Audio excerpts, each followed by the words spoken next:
Hello everyone, let's have ourselves a chat. I'm John from Rusty Chains, and today our chat is about the Houston Breakout Heist, which headlines the newest Payday 3 update.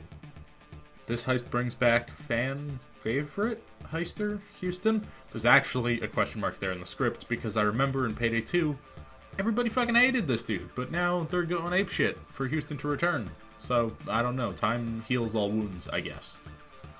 Well anyway, his moment is here, and the Houston Breakout heist takes place entirely inside the New York District Courts.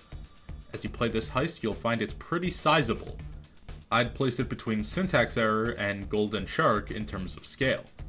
You start in the courthouse lobby, and from there you have 3 wings of the courthouse: the clerk's offices, a cafeteria, meeting room, evidence locker, and judge's chambers. Now that's all just the first floor. The basement houses a parking garage, the holding cells, and a security checkpoint, while the upper floor has multiple meeting rooms, the courthouse balcony, the camera control room, and the server room. To go through how the heist works, you need to get Houston from wherever he is.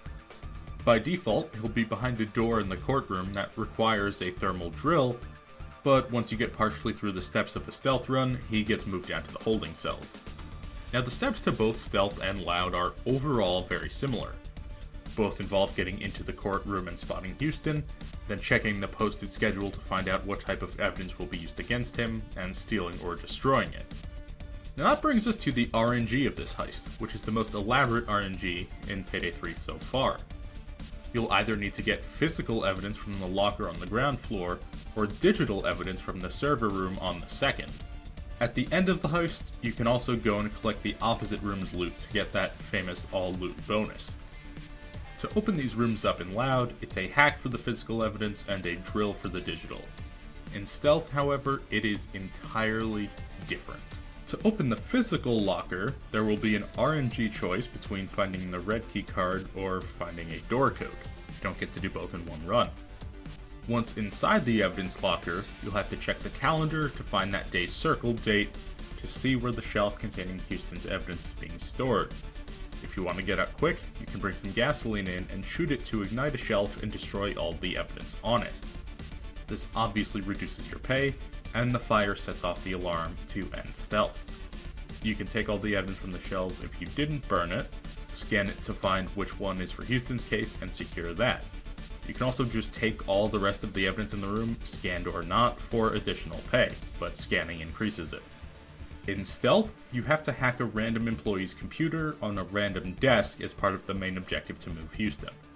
If you're trying to sneak into the server room at any point, you'll either have to find a door code in a safe or get the fingerprints from a coffee cup on a different random employee's random desk. When you're finally in the server room, you can scan the 4 servers to find out which one is your evidence, but after that you can take all of them for extra payout regardless. You can also just set up an EMP in the middle of the room and fry them all for no money if you're in a rush, but again, that does set off the alarm here as well. So in summary, there's a lot of RNG in this heist, and you can also fire starter some loot to speedrun. Now with all of that said, we've covered the main objectives already. It really is just get to Houston, open his room, escort him to escape, get his evidence, and get out. That's true of loud and stealth, though stealth has a few extra steps to move him throughout the courtroom. The map layout is fun, giving nice mixes of close, medium, and long-range fights, depending on where in the courthouse you and your sightlines are. Visually, the heist is pretty cool, and I especially love the detail of rain pooling under broken skylights or windows. The music slaps. I mean, it always slaps in Payday, but this might be my favorite track in the game right now. Gustavo did a phenomenal job here. I'd probably rank this somewhere in the top 5 Payday 3 heists, but not in my top 3. It's held back a bit by the lack of variety in the stealth objectives, which are all enter room, scan or hack something, take it and leave the room, repeat till the heist is done. You may have also noticed I didn't have any stealth footage in this video, and here's the reason for that. I wasn't able to get footage on any runs I could use. The stealth we had on the build was pretty buggy, to be honest. I had no less than 3 soft locks during the afternoon I went ahead to record footage. Here's the screenshot I took for a bug report. You'll notice the objective is to free Houston, who is just chilling at the van. He was supposed to have been moved to his cell. Unfortunately, he wandered over to the van instead somehow, and I couldn't even finish the heist because I needed to open his cell door first, but he never got to his cell, so I couldn't open it for the game to recognize that he was out. A few other partners I spoke to encountered some other soft locks and major bugs, but in my case they were all during stealth runs, so I can only speak to that.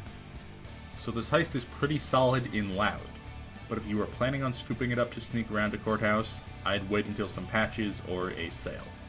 I'm really hoping they manage to fix it up before release, but I don't know, I'm not sure. Let us know what you think of the heist, and we already have some other videos out covering the rest of the stuff in this update, so be sure to check those out too. Until next time, don't forget to spread that happy and stay rusty.